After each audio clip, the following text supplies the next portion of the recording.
The stench of burnt barley and wet ash thickened the air as smoke curled above the smoldering village. Beneath the charred remains of a pigsty, a girl no older than 12 dragged herself from the corpses of her kin, her ribs pressed against her soot-covered skin. Her breath wheezed, dry as bark. She didn't cry. That had stopped days ago, when the wheat stores were emptied and the dogs began tearing at human limbs. Now, silence was survival. A rider, face masked in linen against the plague wind, spotted her. He circled slowly, a falcon in human skin, and dismounted. She stumbled as he approached. Dirt streaked down her legs, her face round, wide-eyed with lips too still halted the man. He tilted his head and muttered something in Latin before, binding her wrists and dragging her toward the waiting cart. They rode east, toward the black towers of Montreux, a castle wrapped in decay. Corpses hung from gibbets, left to rot as warnings, but their message was drowned by plague and famine. The girl, silent, endured the jolts of the wooden wheels, head bowed between her knees. She did not know why she was still alive. Neither did the soldiers dot at the castle gates. She was presented to King Arnaud, for he reclined, wheezing, surrounded by candles that flickered despite the windless chamber. His hands were wrapped in linen, yellow with seepage. When he looked up, his breath caught. He rose, trembling. One hand lifted as if to touch her. "Isabeau," he whispered. The room stilled. No one spoke. A friar bowed his head and murmured, "It is a sign." Another man, the king's leech, leaned forward. "She carries the face, sire, the same cheek, same brow." The king approached her, close enough that his rot-sweet breath touched her nose. His eyes shone with something not quite joy. He reached into his robe and pulled out a tiny medallion, a miniature portrait, cracked and faded. The dead queen stared back, wearing the girl's face. "She has returned to me," he muttered, half to himself, half to the ghosts that circled him. "The Lord has sent her back." The girl opened her mouth to speak. A hand slapped her cheek. "Do not let her speak," snapped the nurse, old and bent, her voice shaking. "The voice will ruin it. Let her remain holy. Let her remain hers." She was stripped, washed with rosewater, and dressed in garments older than she was, gowns of fading, silk crusted with pearl and moth-bitten lace. Her hair, tangled and full of lice, was curled and oiled until it shimmered under torchlight. The mirrors were draped in black. They led her into the hall of mourning. There, the queen's death mask rested on velvet. The king fell to his knees and begged forgiveness. He placed the girl beside it and began to chant. She stared forward. Her name dissolved in the air. Servants whispered that the king had not spoken the queen's name in 2 winters, that he had sealed her crypt with bricks and beeswax, declared her not dead but sleeping. The bishop had objected. The bishop had been found face down in a vat of ink. She was renamed. No proclamation, no ceremony. One morning, she awoke to the sound of bells and a voice outside her door saying, "Isabeau must eat now." From that day, she was the queen in every chamber. In every eye the nobles bowed. The guards stared too long. The old king wept when she passed, muttering prayers and touching his forehead to her slipper. Once, she tried to write her true name in dust on a window pane. A servant saw and erased it with his sleeve. "The king cannot know," he whispered. "If he remembers she's dead, he might follow her." A week later, a girl with golden hair was thrown from the ramparts. She had spoken the old queen's name aloud during evening prayers. No one spoke of her again. The girl now was given a chamber beneath the king's own. Her windows were shuttered, the walls painted with images of saints and suffering. A candle burned always. She was to sleep in silk and wake with prayer. Her meals were carried on silver platters. She never saw them prepared. No one sat beside her. Once a day, the king entered. He would stare. Sometimes he would speak. "You were cold that night. You remember the tower, don't you? The moon was red. You said it was a sign. You said I would rot if I disobeyed the stars. I should have listened. She said nothing. Always nothing. One night, he came in bleeding from the hand, having torn open his own skin on a rusted goblet. He pressed the wound to her lips. You must bless me, he hissed. You always knew how to keep me from death. The taste of copper lingered on her tongue until morning. She vomited behind the altar where she was made to kneel. As winter passed, her old self grew distant. Memories dimmed. Her brother's face, her mother's voice all softened, then disappeared. In dreams, she saw the portrait on the medallion replace her own reflection. She heard the king's rasp in place of her thoughts. She tried once to remember her name. It sat at the tip of her mind, like a song she once knew. But when she reached for it, she saw only the queen's face waxen cold, crowned in pearls, smiling. The bells tolled every morning. For whom she didn't know anymore. She was awakened before the sun, when the bells of the chapel groaned through damp stone walls. A maidservant, no older than 15 and already bent from labor, entered with a bucket of wine and rough linens. She was washed without tenderness, as if a corpse being prepared for burial. No words were exchanged. Speech was not part of her routine. Her hair was pulled tight against her scalp and covered with a veil of sheer lace, pinned by hands that trembled. A stain at the edge of the veil dried blood or spoiled milk was not cleaned. She dressed in faded blue, the queen's mourning color. The dress was split down the back and laced from behind so she couldn't remove it without help. Even that was deliberate. Her autonomy had no place here. Bread arrived at midday, always stale, always counted. She was not permitted to eat with the king, only to sit at his left side and keep still. The food for her was arranged to look plentiful, but the cuts of meat were dry, the broth sour. She ate slowly, because anything too fast invited suspicion, and anything too slow meant she was grieving improperly. The castle hallways were lined with rushes, but they were rarely changed. Rats scurried through them at night, bold and unafraid. Fleas clung to her legs, and sores began to bloom behind her knees and elbows. A physician once inspected them and declared it saintly affliction. She was not treated. Her pain was reinterpreted as divine. Each evening, she was required to kneel before the wooden statue of Saint Agnes and murmur a silent prayer. The chaplain watched closely, his fingers curled around a birch rod. Once, when her knees bled through the silk, she was praised. The queen always suffered in silence. He whispered, a smile stretching thin across his pocked face. There was no companionship. Those who served her did so with bowed heads and lowered eyes. None would say their names. To speak hers was forbidden. A young laundress once called her child under her breath. The girl disappeared. No explanation was offered.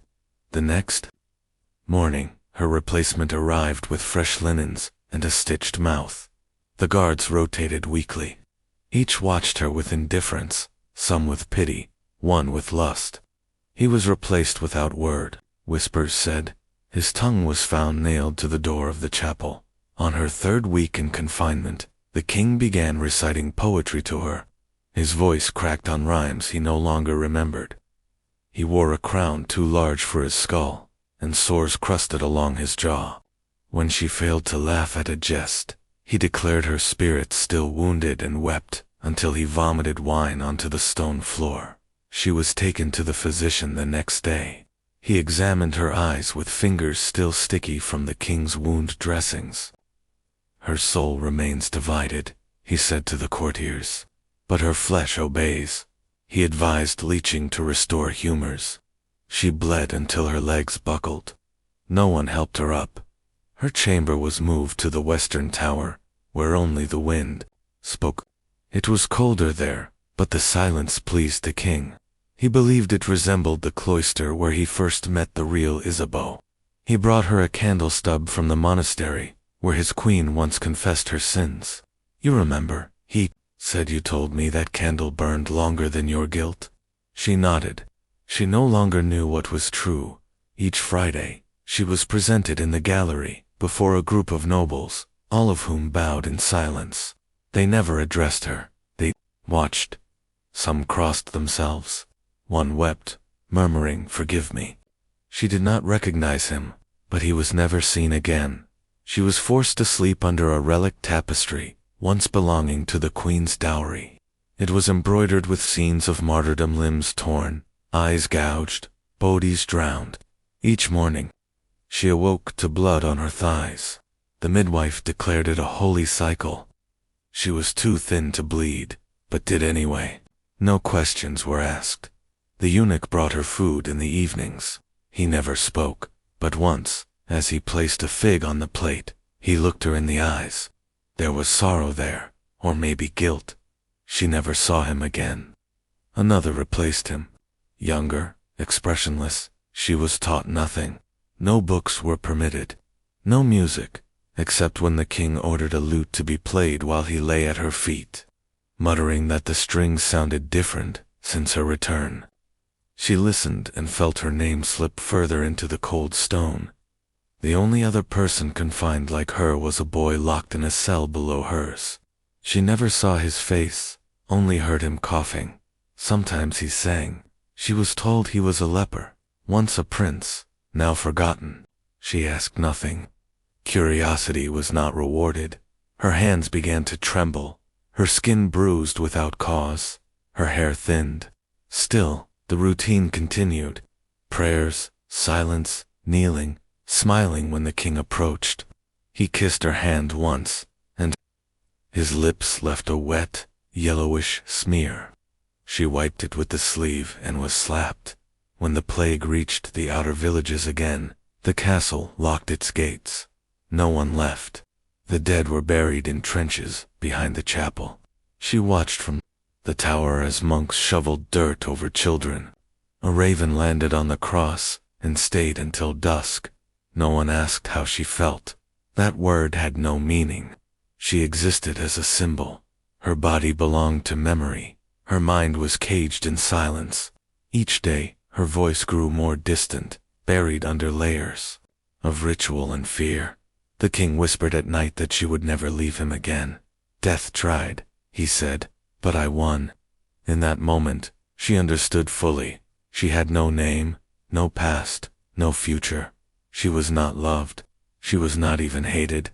She was kept because her face was not hers, and faces could not run. The king's face had begun to collapse inward. The physicians called it holy putrefaction, a divine trial, but behind closed doors they whispered of gangrene and leprosy. His flesh flaked from his temples. Pus wept from his ears. Yet he still visited her daily, now wrapped in damp linens, soaked in vinegar and honey. He claimed she could still see the man she loved beneath the rot. She no longer responded. He didn't seem to notice. His mind had begun to fracture, naming servants who were long dead, recounting tales no one had lived to verify. He called her by 5 different names over 5 days. One morning he kissed her forehead and called her mother. Food stopped arriving with regularity. The servants began to vanish. Disease was spreading behind the walls.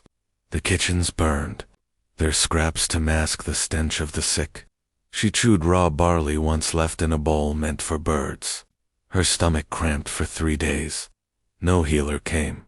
The guards no longer bowed. Some stared too long, not with reverence, but hunger. One pressed a piece of salted pork into her palm and whispered, "He won't live much longer. When he dies, they'll turn on you first." She didn't answer. She tucked the meat beneath her mattress and ate it slowly over 4 days. The boy in the cell below her stopped singing. Then came silence, then a thud. No one retrieved the body by the 3rd week of winter. Her hair fell in clumps. Sores ringed her mouth. She was forbidden to cover them. The queen was kissed by angels in her suffering, the bishop said when he saw the lesions. This is her perfection returning.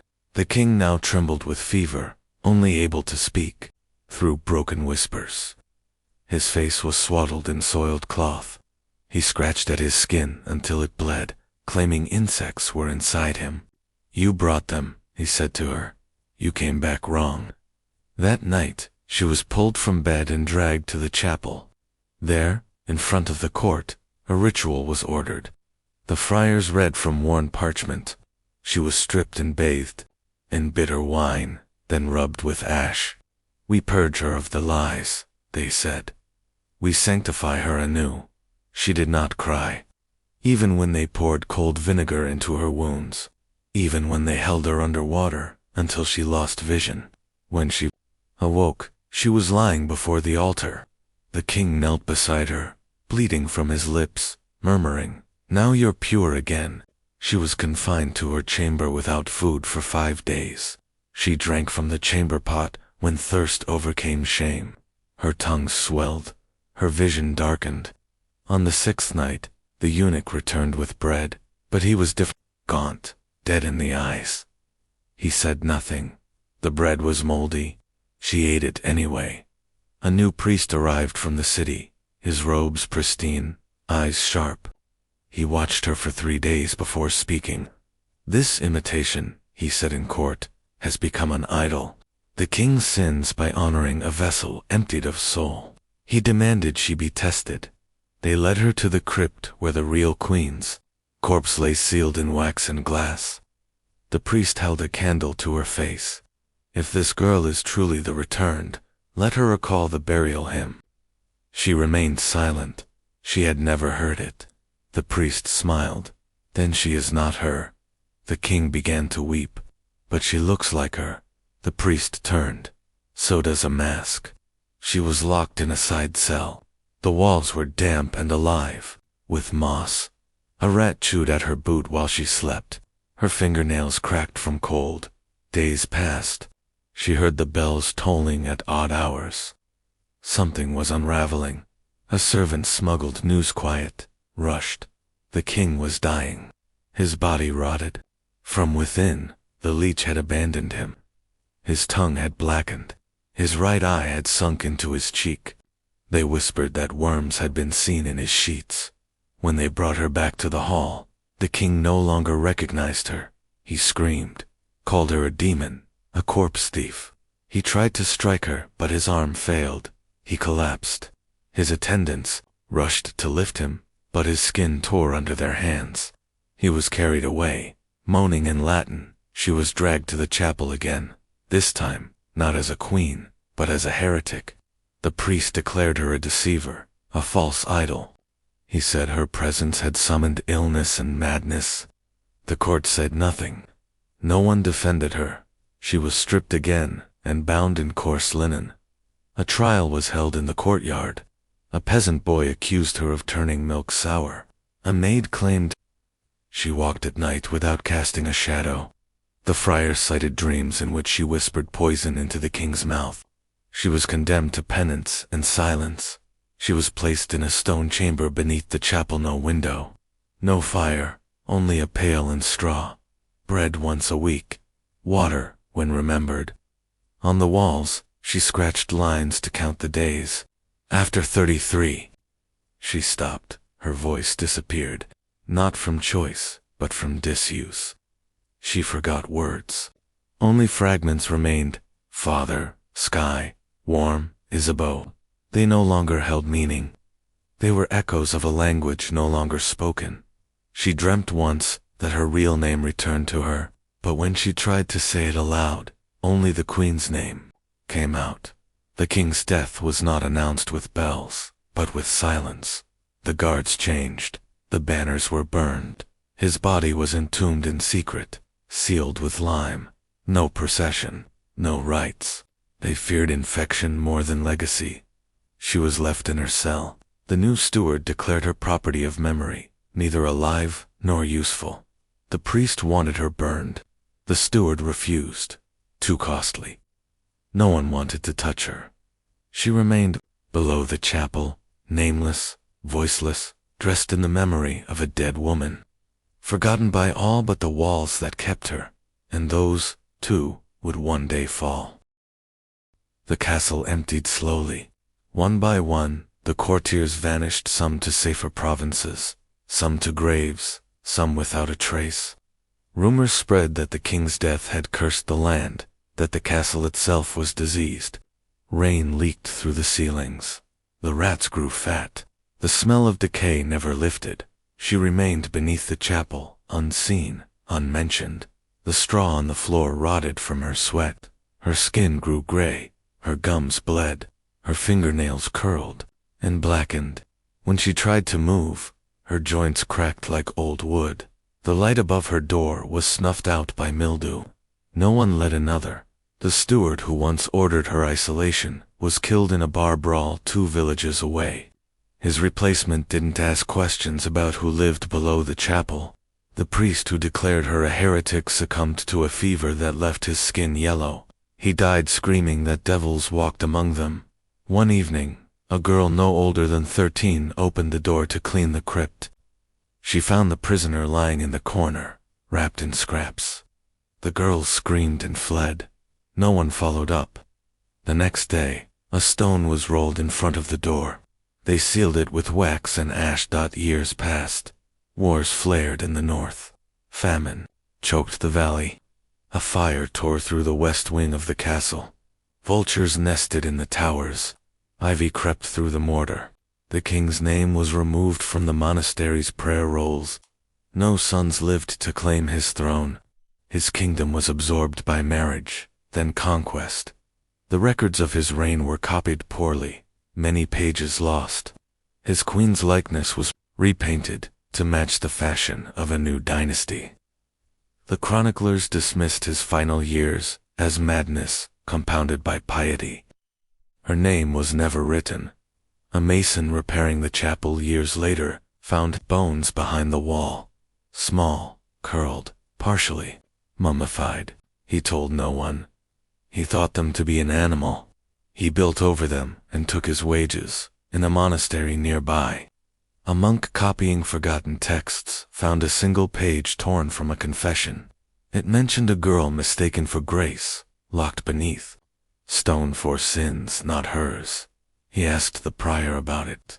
The prior ordered the page burned. The monk obeyed. A century later, a traveler passing through the ruins of the old fortress remarked on a dampness near the chapel. The smell made his horse refuse to enter. He thought little of it. That winter, frost split the wall, revealing old mortar and stained stone. No one investigated. The building was abandoned again. No gravestone bore her name. No relic preserved her likeness. Portraits of the real queen faded to dust. New rulers filled the halls with new saints. The relics were repurposed. The tapestries burned. The veil she wore was sold to a pilgrim who thought it once belonged to a martyr. Of her body, nothing remained in the end. Bone turned to powder, fabric to mold. But still, in the silence of the ruined chapel, some claimed they heard footsteps at night, a whisper, a breath. Not the sound of a ghost, but the presence of someone who had never been allowed to leave. Centuries passed. Historians found letters from the king's apothecary, describing a woman kept alive for mourning purposes. They debated whether she was a concubine, a servant, or hallucination. One scholar called her the living reliquary. Another dismissed her as allegory. No one believed she had a name. In a later age, a physician studying medieval mental illness wrote an article about kings who imposed delusions onto their households. He mentioned a case of a captive girl who resembled a dead wife. The article was ignored. Too few sources. No proof she ever existed. But in the village nearby, old women still told stories of a girl whose face was so beautiful it cursed the king. They said she lived forever under stone, that she whispered through cracks and drew children close in the night. They warned their daughters not to look too much like the dead. What the king remembered was never real. What she suffered was never recorded. Yet she existed caught between grief and delusion, between a name taken and a face assigned. She was not mourned, she was not thanked, she was never truly buried. The castle collapsed in a storm. In the 14th century, only the chapel remained. The western tower fell last, Stones cracked open like bones. Grass overtook the ruin. Only the foundation lingered, damp and hollow. Visitors stepped lightly when passing the chapel. Birds avoided the eaves. The wind there carried a taste of iron. No one rebuilt. Nothing was left of her. But still, she endured an echo without voice. A life unlived, but never erased. Not memory, not myth. Just absence, sealed beneath centuries, and in that absence, a truth no chronicle could afford to keep. She had once been someone else,